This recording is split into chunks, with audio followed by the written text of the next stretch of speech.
Welcome dear aspirants.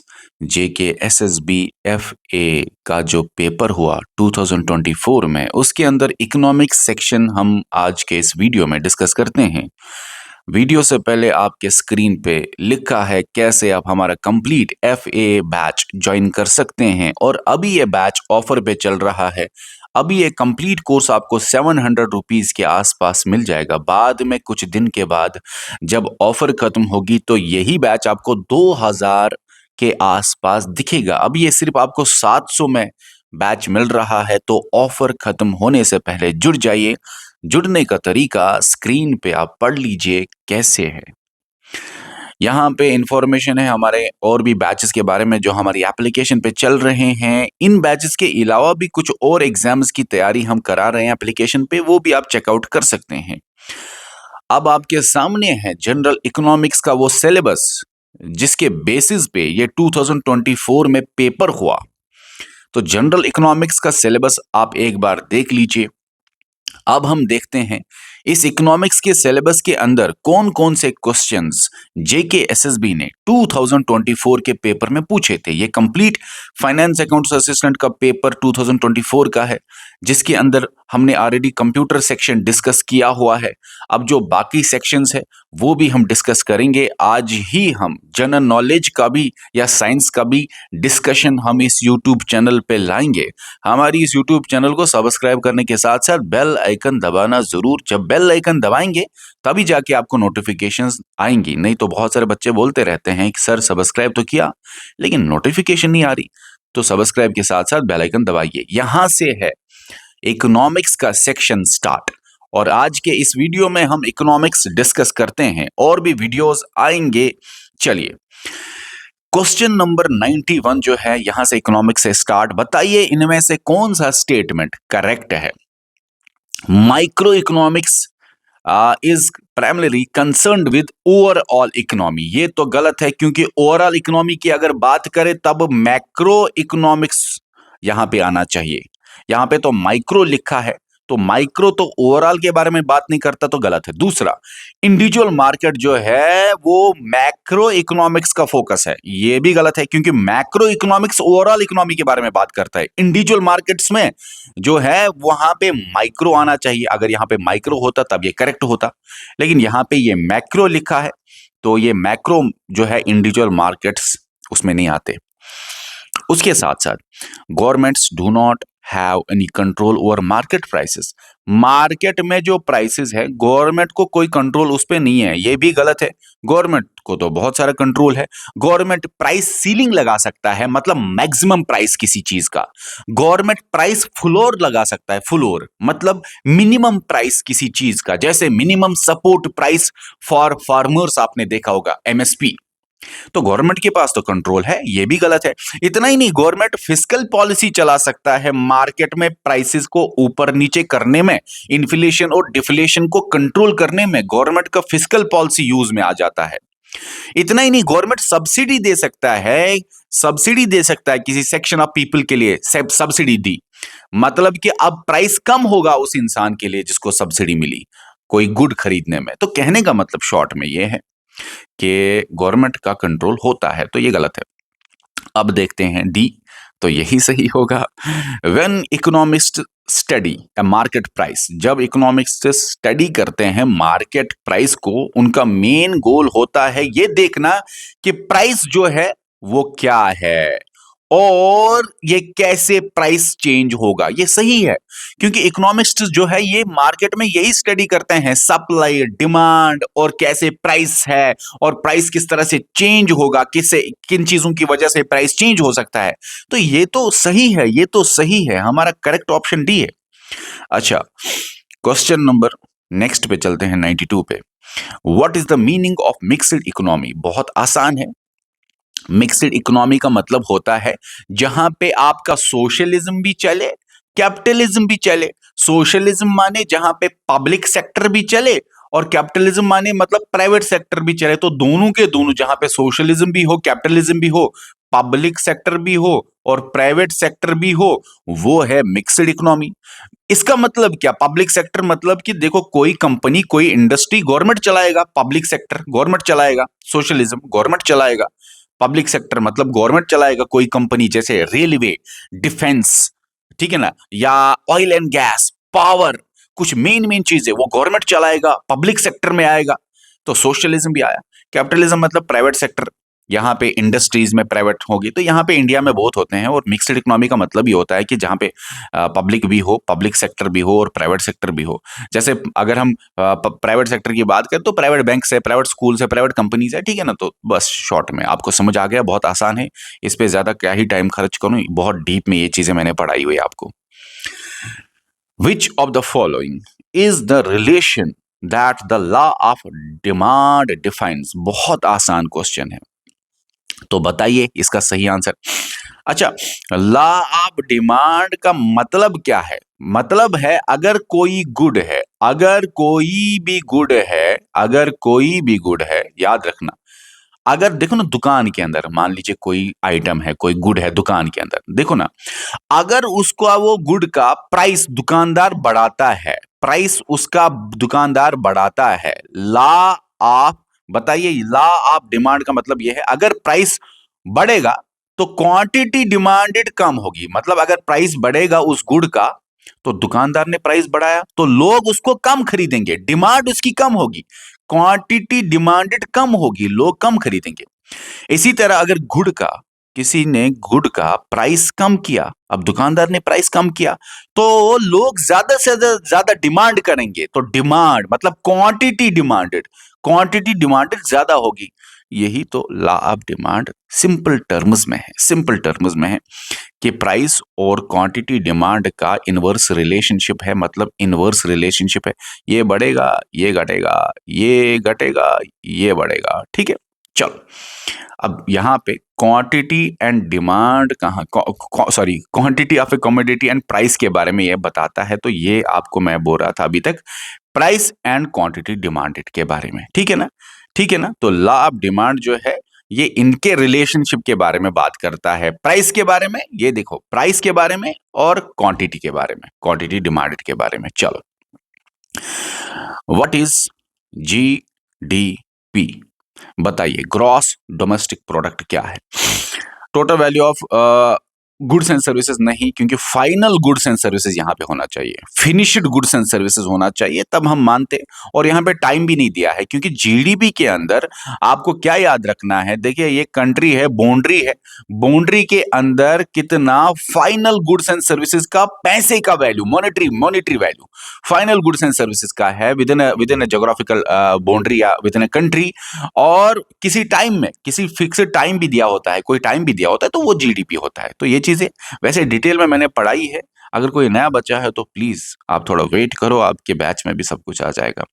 चलो, यहां पे देख लो, तो ये total value of all transactions के बारे में तो नहीं, reduction in the total value of, reduction क्या होता है? मॉनेटरी वैल्यू, पैसे का value, finished, very good, final या finished goods and services within the country भी आ गया और टाइम भी आ गया, ठीक है ना। यही तो जीडीपी है, जीडीपी में टाइम भी होता है, जीडीपी में विद इन द कंट्री भी होना चाहिए, जीडीपी में फिनिश्ड या फाइनल गुड्स एंड सर्विसेज होना चाहिए, और जीडीपी में जो गुड्स एंड सर्विसेज फाइनल है उनका पैसे का वैल्यू कितना हुआ टोटल एक साल में, ठीक है ना, फिक्स्ड पीरियड मतलब एक साल। चलो, या और इंडिया में यहाँ पे एक साल है। चलो, ये तो आपको समझ में आ गया जीडीपी का ये जो क्वेश्चन है, इसका क्वेश्चन का सही आंसर डी है, बात खत्म। 94th क्वेश्चन का 95th question, agreement on technical barriers to trade is related with which institution? ये हमने आपको एमसीक्यू सीरीज में भी एफए बैच में कराया हुआ है, same to same question. Agreement on technical barriers to trade is related with which institution? बता मुझे, बहुत आसान है ये। टेक्निकल बैरियर्स टू ट्रेड फिलहाल आपको समझाते हैं, ये एक इंटरनेशनल एग्रीमेंट है जो बोलता है कि देखो, टेक्निकल बैरियर्स नहीं डालेगा कोई भी कंट्री इंटरनेशनल ट्रेड करने में। Technical regulations, safety standards, testing procedure, कोई भी कंट्री ऐसे कानून नहीं बनाएगा जिससे अननेसेसरी ऑब्स्टेकल्स क्रिएट हो इंटरनेशनल ट्रेड में।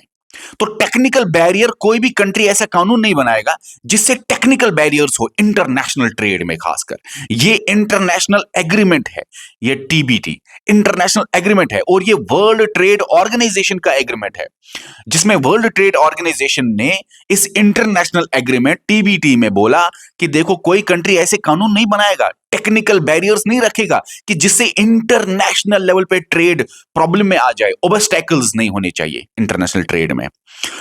ऐसे कोई सेफ्टी स्टैंडर्ड्स नहीं बनाएगा, टेस्टिंग प्रोसीजर ऐसा नहीं रखेगा। जैसे मैं आपको बता दूं, ये बोल इसका मकसद है शॉर्ट में फेयर ट्रेड होना चाहिए, फेयर इंटरनेशनल ट्रेड होना चाहिए। अब मैं आपको एग्जांपल के तौर पे बताता हूं। जैसे हमने इंडिया में रूल बनाया, देखो डोमेस्टिक इंडस्ट्रीज के जो गुड्स है वही बिकेंगे, फॉरेन वाले नहीं बिकेंगे, तो ये फेयर ट्रेड नहीं है, ये टीबीटी के खिलाफ है। जैसे अगर ये हम लिखे, देखो सेफ्टी के मामले में अगर इंडिया ऐसे कानून बनाए कि जितने भी हेलमेट्स होते हैं, जो स्कूटर पे आप हेलमेट लगाते हो, वो पास करने चाहिए क्रैश टेस्ट, चाहे डोमेस्टिक हेलमेट हो या इंटरनेशनल, मतलब फॉरेन के हेलमेट्स हो, ये तो ठीक है, ये नॉर्मल है। लेकिन अगर ये लिखा हो कि डोमेस्टिक हेलमेट्स को क्रैश टेस्ट हेलमेट्स को पास करना होगा एक बार, लेकिन फॉरेन वालों को 10 बार करना होगा, तो ये टीबीटी के खिलाफ है।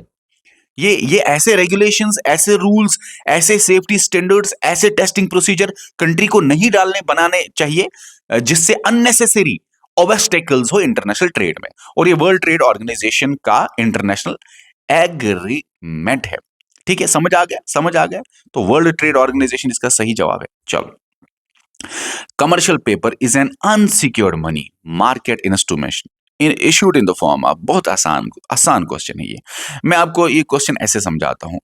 मान लीजिए जेके सिविल सर्विसेज हैं हम, और हमारे पास पैसे नहीं है, हमको पैसों की जरूरत है, और आप हम पे भरोसा करते हैं, तो हम आप लोग सब्सक्राइबर हो हमारे, जितने भी सब्सक्राइबर, पहले देखो सब्सक्राइब किया है कि नहीं, तो आपसे हम करेंगे काम।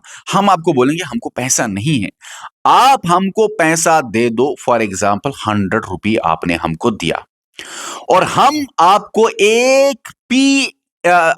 एक कमर्शियल पेपर देंगे, कमर्शियल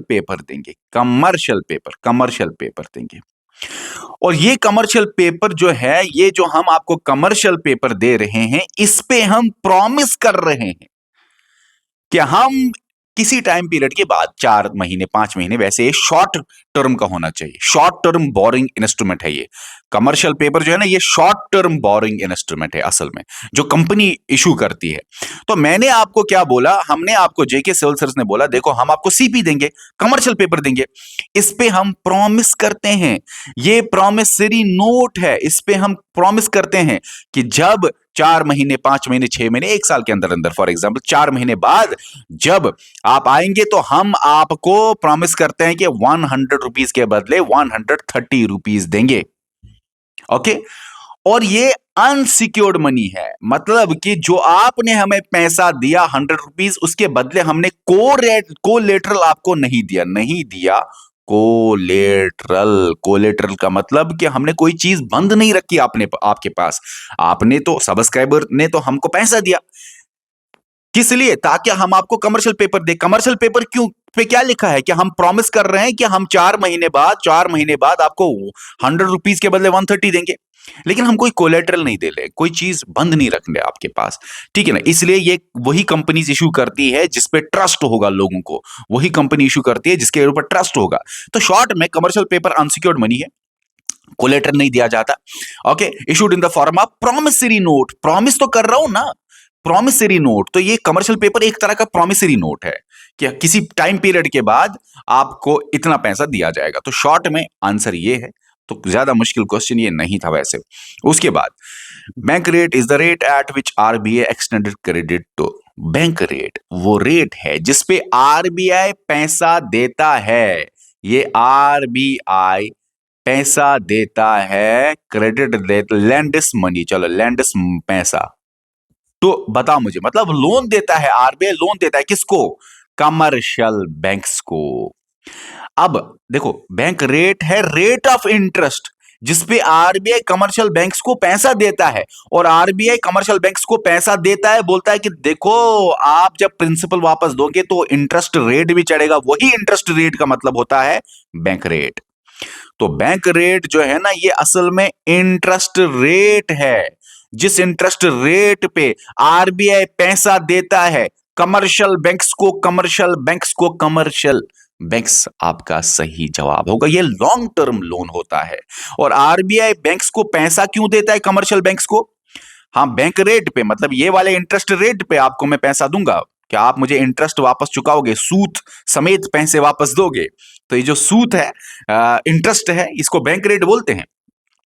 लेकिन आरबीआई असल में ये कमर्शियल बैंक्स को देता है इन्फ्लेशन डिफ्लेशन कंट्रोल करने के लिए। अगर आरबीआई ने ये सूद वाला पैसा ज्यादा किया, इंटरेस्ट रेट, बैंक रेट, ये आईआर मतलब बैंक रेट, इंटरेस्ट रेट ज्यादा किया, तो कमर्शियल बैंक्स भी आगे जब लोन देंगे लोगों को तो इंटरेस्ट बढ़ाएंगे। जब इंटरेस्ट बढ़ाएंगे तो लोग नहीं लेंगे पैसे। जब लोग नहीं लेंगे पैसे तो मार्केट में पैसा कम होगा, गुड्स एंड सर्विसेज का भी पैसा ड्रॉप होगा, तो इन्फ्लेशन कंट्रोल हो गया। असल में गुड्स एंड सर्विसेज का पैसा, असल में गुड्स एंड सर्विसेज का जो प्राइस है वो हाई हुआ था, तो पैसा कम हुआ मार्केट में, गुड्स एंड सर्विस कोई खरीदेगा नहीं, गुड्स एंड सर्विसेज का भी प्राइस कम होगा, इन्फ्लेशन कंट्रोल हो गया। वैसे ये चीजें मैंने बहुत ज्यादा डिटेल में पढ़ाई है।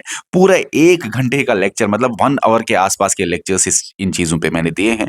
जिस बच्चे को समझ नहीं आया, आई एम सॉरी, ये कंसेप्ट शायद इतनी जल्दी समझ ना आए। अगर पढ़ा है तो बस फट-फट से समझ आ रहा होगा और बता आप रहे होंगे कि आफाक सर थोड़ा जल्दी चलो, हमने ये कूट-कूट के पढ़ा है। अब उसके बाद which 5 year plan of India was based on Mahalanobis model. बहुत आसान है ये मैंने आपको 5 ईयर प्लानिंग में पढ़ाया हुआ है। महालनोबिस मॉडल जो है, बताइए कौन सा 5 ईयर प्लान जो है इसके बारे में बात करता है। बहुत आसान है, मैं थोड़ा आपको बता दूं महालनोबिस मॉडल के बारे में, थोड़ा आइडिया मैं आपको देता हूं।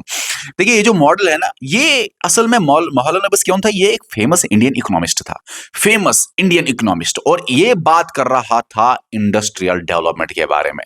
हैवी इंडस्ट्रियल स्ट्रेटजी भी इसको बोलते हैं, महालनोबिस मॉडल को हैवी इंडस्ट्री। तो इंडस्ट्रीज के बारे में बताओ मुझे, कौन सा 5 ईयर प्लान बात करता है? फर्स्ट 5 ईयर प्लान तो बात करता है एग्रीकल्चर एंड इरिगेशन के बारे में, एग्रीकल्चर एंड इरिगेशन के बारे में। थर्ड 5 ईयर प्लान करता है बात सेल्फ रिलायंस के बारे में, जिसमें एग्रीकल्चर पे भी फोकस है, इंडस्ट्री पे भी फोकस है। Fourth 5 year plan growth and stability के बारे में बात करता है। लेकिन सेकंड 5 ईयर प्लान आपको पता होगा, ये इंडस्ट्रीज के बारे में बात करता है, इंडस्ट्रीज के बारे में फोकस है सेकंड 5 ईयर प्लान का। तो मुझे बताइए महालनोबिस मॉडल कौन से 5 ईयर प्लान के ऊपर, कौन सा 5 ईयर प्लान इसके मॉडल पे बेस्ड था? Second 5 year plan Mahalanobis model के ऊपर बेस्ड था। इतना समझ आ रहा है आपको? ओके, उसके बाद ये डीप में पढ़ाया है, डिटेल में पढ़ाया है। आई थिंक ये जो प्लानिंग है और नीति आयोग है, मैंने कम से कम इस पे 7 to 8 लेक्चर्स दिए हैं, तो यहाँ पे क्या ही बताऊं उन सब के बारे में। अब चलो, which is not one of the 4 major factors of production. ये बहुत आसान है। फैक्टर्स ऑफ प्रोडक्शन मतलब एक फैक्ट्री में प्रोडक्शन के लिए क्या क्या लगता है, बहुत आसान। लैंड लगेगा जिसपे फैक्ट्री डालनी है, लेबर लगेंगे, मजबूत मजदूर लगेंगे, पैसा लगेगा, कैपिटल लगेगा, और एंटरप्रेन्योर लगेगा। ठीक है, फैक्टर्स ऑफ प्रोडक्शन मतलब जिसकी वजह से आपका प्रोडक्शन होता है, ये इनपुट होता है जिसकी वजह से प्रोडक्शन होता है। तो लैंड तो ठीक है, लेबर ठीक है, कैपिटल ठीक है, लेकिन मैन्युफैक्चरिंग ठीक नहीं है। एंटरप्रेन्योर होना चाहिए, एक बिजनेसमैन होना चाहिए, कैपिटल मतलब पैसा होना चाहिए, लेबर होना चाहिए और लैंड होना चाहिए, तभी जाके प्रोडक्शन होगा, तभी जाके मैन्युफैक्चरिंग होगी, प्रोडक्शन होगा। चलो, तो कहने का मतलब ये है लैंड, लेबर, कैपिटल, एंटरप्रेन्योर, ये 4 फैक्टर्स ऑफ प्रोडक्शन है। तो मैन्युफैक्चरिंग तो ये फैक्टर ऑफ प्रोडक्शन नहीं, ये तो असल में आउटपुट है। ये तो सारे के सारे इनपुट्स है, इनपुट इनपुट इनपुट इनपुट, ये चीजें इनपुट है ये असल में। ठीक है ना, फैक्ट्री में ये इनपुट डालने का चीज है। चलो, ये चीज समझ आ गई। वैसे बहुत, मुझे लगता है सेकंड लेक्चर मेरा इकोनॉमिक्स का इसी के ऊपर है पूरे डिटेल में।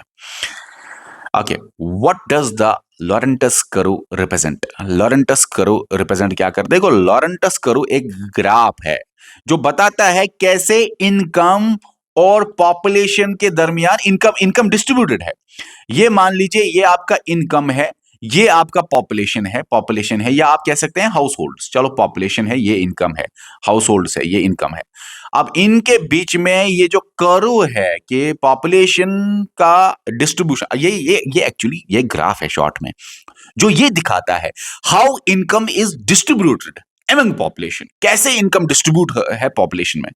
तो ये इनकम का, ये पॉपुलेशन का ये लॉरेंटस कर्व यहां पे है। तो आप मुझे बताइए इसका आंसर क्या आएगा? इसका सी आएगा। इनकम डिस्ट्रीब्यूशन के बारे में बात करता है, ये तो इनकम डिस्ट्रीब्यूशन के बारे में बात करता है। मैंने बोला ना how income is distributed, income distribution के बारे में बात कर। अगर ये लाइन ऐसे होगी तो तब इसको बोलते हैं line of equality, line of equality. चलो, द थर्स्ट, ओ सॉरी, खत्म खत्म हुआ इकोनॉमिक्स का सेक्शन।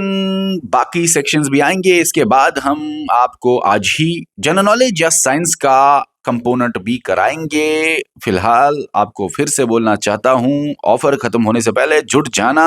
ये बैच आपको 2000 के आसपास फिर बाद में दिखेगा। अभी ये आपको सिर्फ 700 रुपीज के आसपास मिल जाएगा। ज्वाइन करने का तरीका ये है, जो आप अभी वीडियो देख रहे हैं इसके डिस्क्रिप्शन में या कमेंट सेक्शन में लिंक होगा, उस लिंक के जरिए आप जाकर डायरेक्टली ज्वाइन कर सकते हैं, या आप हमारी एप्लीकेशन प्ले स्टोर से डाउनलोड कीजिए, वहां से ज्वाइन कीजिए, या आप हमारे इस नंबर पे एक मैसेज कीजिए कोऑर्डिनेटर को, वो आपको वो भी आपको लिंक ही भेजेगा, जो लिंक आपको डायरेक्टली हमारे इस यूट्यूब चैनल के डिस्क्रिप्शन में या यूट्यूब पे मिलेगी। तो वो भी आपको लिंक ही भेजेगा, उस लिंक के जरिए भी आप जाके ज्वाइन कर सकते हैं। ज्वाइन करने का तरीका मैंने बता दिया। उसके अलावा हमारी एप्लीकेशन पे बहुत और बैचेस चल रहे हैं। जिस भी बैच के बारे में आप इंटरेस्ट दिखाना चाहते हैं, वो आप डायरेक्टली जाइए वीडियो के डिस्क्रिप्शन में, कमेंट सेक्शन में जाके ज्वाइन कर लीजिए, चेकआउट कर लीजिए। ये सारे बैचेस अभी ऑफर पे चल रहे हैं। ऑफर खत्म होने से पहले जुड़ जाना।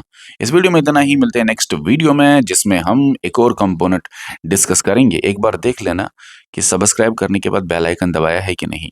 कमेंट्स में नहीं बोलना कि सर सब्सक्राइब किया है लेकिन नोटिफिकेशन नहीं आती। बेल आइकन देखो दबाया है कि नहीं, तब जाके नोटिफिकेशन आएगी।